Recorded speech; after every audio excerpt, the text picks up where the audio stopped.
Have you heard about high-risk pregnancy?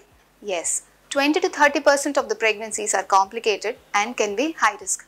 Actually, pregnancy is a point of joy, happiness, excitement of welcoming a new member into the family. But is this 9 months journey going to be smooth? There are a lot of questions, apprehensions and worries regarding the journey. Am I going to have a normal delivery or is it going to be a cesarean section? Will I be able to bear the pains? Will I have a healthy baby? How will I be post-delivery? These are all the questions looming around the normal process of pregnancy. Pregnancy, by nature, is a nature of law.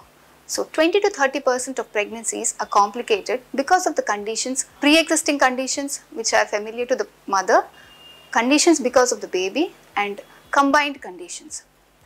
A high-risk pregnancy in case of an elderly mother, advanced maternal age above 35 years is considered an high risk because these women are prone to develop hypertension, diabetes, they can have growth restricted babies.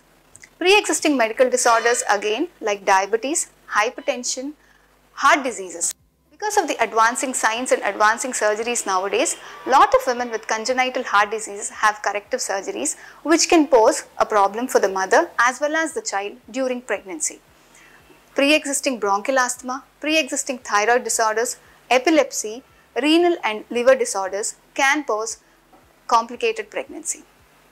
Conditions pertaining to the pregnancy, you can develop hypertension, which is called as the gestational hypertension or preeclampsia. You can develop gestational diabetes during pregnancy and conditions pertaining to pregnancy like a short cervix wherein you can have second trimester abortions or because of the placental position called as the placenta previa wherein you have bleeding in the early pregnancy as well as late pregnancy and can cause a preterm delivery or risk to the fetus.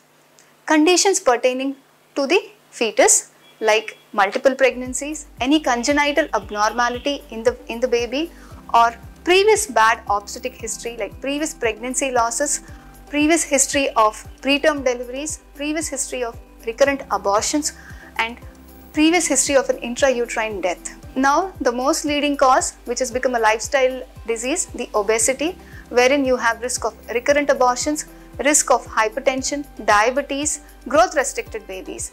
Anemia which is still plaguing our country in spite of the advanced financial growth as well.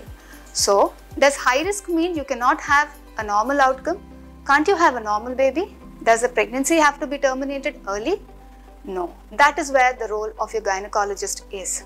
Being aware of your pre-existing medical condition is very important. The understanding between your gynecologist, understanding the benefits of a preconceptional care, having a planned pregnancy, understanding the early warning symptoms so that when do you report to the hospital is very important in a high risk pregnancy.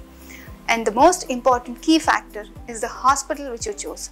A hospital with all the available resources, availability of a 24/7 ICU care, a blood bank facility, availability of an anesthetist, neonatologist is very important. So, the key factor, having a planned pregnancy with a proper preconceptional counseling is the key to give a proper outcome, a healthy baby and a healthy mother for a high risk pregnancy.